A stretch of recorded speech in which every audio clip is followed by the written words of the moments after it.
कभी कभी आपने सोचा है कि रात के घटाटोप अंधेरे में जब हर तरफ मौत जैसी खामोशी छाई हो तो आपके अपने घर की दीवारें आपको जिंदा खा जाने की तैयारी कर रही हों। एक ऐसी लानती हकीकत जो आपके ख्वाबों को भी खून आलूद कर दे। यह कहानी एक ऐसे ही शैतानी राज की है जो मेरे दिल की गहराइयों से निकलकर आपके कानों में जहर घोल देगी। यह कहानी है मेरे अपने घर की, कराची के एक मलून मकान की, जिसने मेरी और मेरे घर वालों की जिंदगी को जहन्नम बना दिया। यह वाकया मुझे कराची से मेरे भाई नईम ने भेजा है और यह कोई मन घड़त अफसाना नहीं बल्कि एक खून जमा देने वाली सच्चाई है। मेरा नाम नईम है। मेरा ताल्लुक अंदरूने सिंध के एक छोटे से गांव से है। वो गांव जहां जिंदगी की रफ्तार मौत की तरह सुस्त थी। सुबह की हल्की धूप, नीम के दरख्तों की ठंडी छांव जो कब्रों की तरह ठंडी लगती थी, और शाम की गर्द उड़ाती सड़कें जो लाशों की राख जैसी बिखरती थी।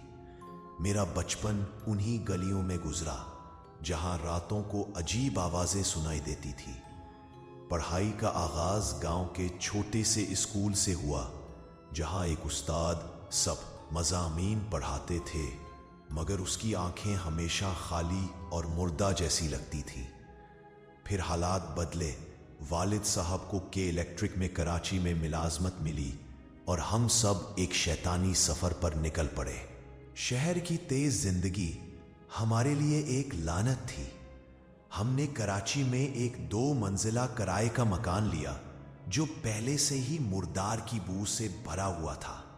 हम नीचे वाले हिस्से में शिफ्ट हुए जबकि ऊपर का हिस्सा खाली रहा, एक खाली कब्र की तरह। वालिद साहब सुबह सवेरे ड्यूटी पर निकलते और मैं अपनी बहनों के साथ स्कूल जाता। जिंदगी की रफ्तार आहिस्ता आहिस्ता शहर के मुताबिक ढल गई, मगर वो मकान हमें हर लम्हा खा जाने की धमकी दे रहा था। मैंने तालीम मुकम्मल की, डिग्री ली और एक बैंक में मुलाजमत शुरू की। 1 साल बाद मेरी शादी हो गई और मेरी बीवी हमारे घर का हिस्सा बन गई। सब कुछ ठीक चल रहा था, मगर मुझे यह अंदाजा नहीं था कि ऊपर वाला खाली कमरा हमारे लिए एक शैतानी जाल बनने जा रहा है। दोस्तों, अगर आपको यह कहानी अब तक खौफनाक लग रही है तो कमेंट में खौफ लिखें और देखें क्या होता है। लाइक करें और शेयर करें ताकि आपके दोस्त भी इस लानत का शिकार हो। यह सब आहिस्ता आहिस्ता शुरू हुआ जैसे मौत की आड़। पहले पहल हमें ऊपर वाले हिस्से से कुछ अजीब खून जमा देने वाली आवाजें सुनाई देने लगी। कभी ऐसा लगता कि कोई दरवाजे पर नाखनों से खरच रहा है, जैसे लाश अपनी कब्र से निकलने की कोशिश कर रही हो। कभी किचन में बर्तनों के सरकने की आवाजें आती, मगर वो आवाजें हंसने और रोते हुए बच्चों जैसी थी। मेरी बीवी जो ज्यादा हसास थी, उसने कई बार कहा कि उसे परछाइयां नजर आती हैं। लंबी काली खून आलूद परछाइयां जो दीवारों से निकलकर उसे घूरती हैं। वो कोई साया महसूस करती है जो उसकी गर्दन पर सांस लेता है, मगर मैं उसकी बातों को वहम समझकर टाल देता। मैंने उसे बार बार समझाया कि यह हमारे दिल का खौफ है, मगर अंदर से मेरा दिल भी लरज रहा था। फिर एक रात मेरे 3 साला बेटे ने चीखना शुरू कर दिया जैसे उसकी रूह निकल रही हो। मैंने उसे सीने से लगाया तो वो मुसलसल ऊपर की तरफ इशारा करके कह रहा था, बाबा वो आंटी मुझे खा जाने वाली है, उसकी आंखें खून की हैं। उसकी आंखों में शदीद खौफ था और उसका चेहरा सफेद पड़ चुका था जैसे मौत का साया।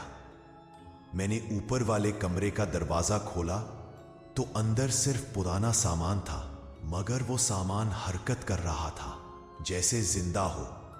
मगर ये आवाज, ये सवाल मेरे दिल में एक शैतानी बोझ बनकर बैठ गया। अब मेरे वहम और शक यकीन में बदलने लगे थे। मुझे लगा शायद वाकई कोई लानती रूह है जो हमारी जान की प्यासी है। दोस्तों, क्या आपको भी ऐसा लग रहा है कि आपके घर में कोई देख रहा है? कमेंट में अपना तजुर्बा शेयर करें और ये वीडियो लाइक करें ताकि हम मजीद ऐसी कहानियां लाते रहें। असली खौफ का सामना उस रात हुआ जब मैं पानी पीने के लिए किचन में गया। वक्त रात के 2 बजे का था। घर में मुकम्मल सन्नाटा था, मगर वो सन्नाटा मौत की चीख की तरह था। मैंने मोबाइल की टॉर्च ऑन की तो अचानक किचन के दरवाजे पर मेरी नजर पड़ी। वहां एक औरत खड़ी थी, सफेद कपड़ों में जो खून से लथपथ थे। चेहरा जर्द और सड़ा हुआ, जैसे खून का एक कतरा भी ना हो बल्कि कीड़े उसे खा रहे हो। उसकी आंखें बिल्कुल स्याह, जैसे उनमें जहन्नम की तारीकी हो और उनसे खून की धारें बह रही थी। बाल बिखरे हुए थे और उनमें कीड़े रेंग रहे थे। उसके होंठों से एक सरसराहट जैसी आवाज आ रही थी, जैसे हड्डियां पीस रही हों, और वो आवाज मेरे कानों में जहर की तरह घल रही थी। उसने अपना हाथ मेरी तरफ बढ़ाया, एक हाथ जो हड्डियों का ढांचा था, नाखून लंबे और तेज जैसे छरिया, और आहिस्ता आहिस्ता मेरी तरफ आने लगी जैसे मौत का फरिश्ता। मैं पत्थर का हो गया। मेरे जिस्म ने काम करना छोड़ दिया था। मेरा दिल सीने से निकलने को बेताब था और मुझे लगा जैसे वो मुझे जिंदा चीर देगी। मैंने अपनी पूरी हिम्मत मुश्तमा करके एक चीख मारी, एक चीख जो मेरे गले को फाड़ रही थी, और पीछे मुड़कर अपने कमरे की तरफ भागा। मगर पीछे से उसकी हंसी की आवाज आ रही थी, जैसे शैतान हंस रहा हो। मैंने जोर से दरवाजा खटखटाया और मेरे वालिद और भाई जाग गए। मैंने उन्हें पूरी सूरत हाल बताई। वो सब खौफजदा हो गए। उनके चेहरे सफेद पड़ गए जैसे लाशें। हम सब ने नीचे वाले हिस्से में जाने का फैसला किया, मगर जैसे ही हम नीचे उतरे, ऊपर से दरवाजों के बजने और खिड़कियों के हिलने की आवाजें आने लगी। नहीं, वो बजना नहीं था, वो चीख रहे थे। वो सरसराहट, वो अजीब आवाज मेरे कानों में गूंज रही थी, जैसे हजारों रूहें रो रही हों। दोस्तों, अगर आपको ये हिस्सा खौफनाक लगा तो लाइक करें और कमेंट में बताएं कि आप क्या करते अगर ऐसा होता। शेयर करें ताकि आपके दोस्त भी लरज उठे। अगले दिन वालिद साहब ने मस्जिद के इमाम साहब को बुलाया। इमाम साहब एक बुजुर्ग और नेक इंसान थे, मगर उनकी आंखें भी खौफ से भरी थी।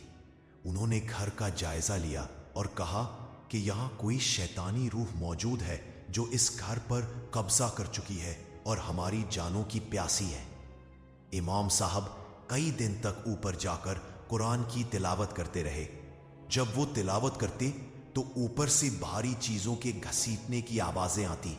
नहीं, वो घसीटना नहीं था, वो हड्डियां टूटने और रूहें चीखने की आवाजें थीं, जैसे वो गैर मरई चीज अपने वजूद से मुजाहमत कर रही हो और हमें लानत दे रही हो। घर के हर फर्द के चेहरे पर खौफ वाज़े था। हम सब की सांसें रुक रही थी। तीसरे दिन इमाम साहब नीचे उतरे और उनके चेहरे पर इत्मीनान था, मगर उनकी आंखें अब भी लरज रही थीं।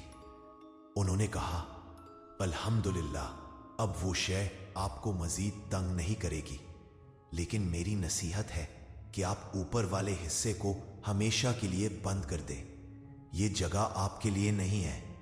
यहाँ की फिजा बदल चुकी है और यहाँ रहना आपके लिए मौत से बदतर है।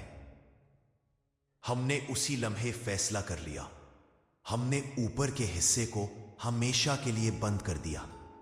हमने कभी दोबारा ऊपर जाने की हिम्मत नहीं की, और आज भी कभी कभार रात को खिड़कियों पर परछाइयां दिखाई देती हैं, खून आलूद परछाइयां, या दरवाजे पर नाखून रगड़ने की आवाज आती है, जैसे वो वापस आ रही हो। मगर अब हम कुछ नहीं कहते, सिर्फ चुप रहते हैं, जैसे कुछ हुआ ही ना हो, मगर अंदर से हम मर रहे हैं। मैंने ये सब आपको इसलिए सुनाया है ताकि आप समझ सकें कि दुनिया में कुछ ऐसी जगह होती है जो हमारी नहीं होती, बल्कि शैतान की है। हम उनको जितना भी अपना बनाने की कोशिश करें, वो हमें हमेशा जिंदा दफन कर देती है।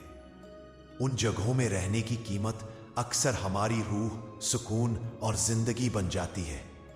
इस कहानी से मेरा यही पैगाम है, अंधेरे से ज्यादा खतरनाक वो जगह है जहां खामोशी चीखती है और जहां की दीवारें ना दिखाई देने वाले खून आलूद राजों से भरी होती है। दोस्तों, ये कहानी खत्म हुई है, मगर खौफ अभी शुरू हुआ है। लाइक करें, शेयर करें, कमेंट में अपनी हॉरर स्टोरी शेयर करें और सब्सक्राइब करें ताकि अगली वीडियो में हम एक और शैतानी राज खोलें। क्या आपको लगता है कि यह खत्म हो गई? सोचें, शायद आपका घर भी अगला शिकार हो। रात को लाइट्स ऑफ करके सोचेंगे